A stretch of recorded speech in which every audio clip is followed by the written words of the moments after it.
बेटा और उसकी बहू थी।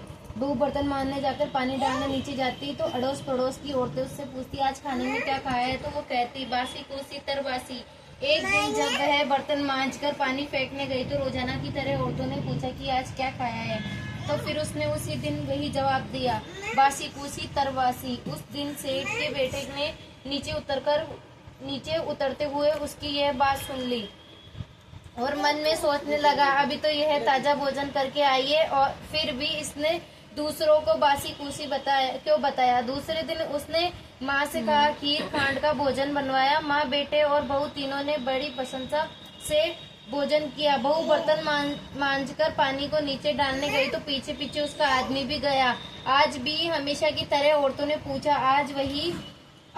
आज क्या खाया, तो उसने वही जवाब दिया, बासी कुसी तरबासी। उसके आदमी को गुस्सा आया, आज तो मैंने सामने खीर खांड का भोजन किया है, फिर भी यह बासी कुसी बता रही है, इसमें क्या रहस्य है। इस बात को समझने के लिए वह रात का इंतजार करने लगा।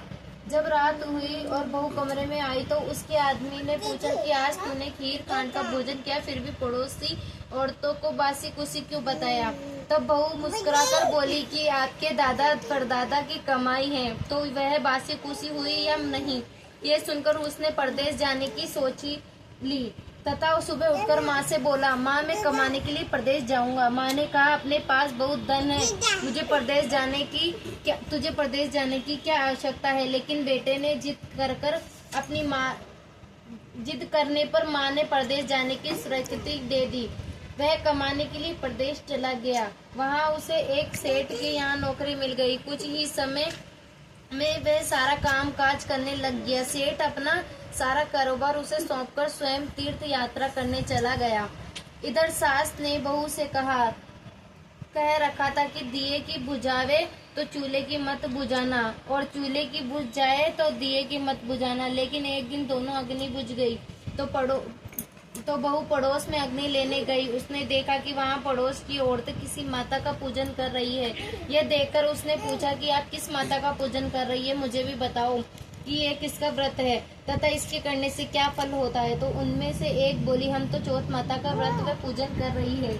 बिछुड़े का मिलना होता है, निवृत्ति को पुत्र प्राप्त होता है। इस पर बहू ने कहा कि मेरे भी पति को परदेश गए काफी समय हो गया, मैं भी चौथ माता का व्रत करना चाहती हूँ, लेकिन मेरी सास मुझे बाहर आने ही नहीं देती। तब मुझे कैसे पता लगेगा कि चौथ कब है।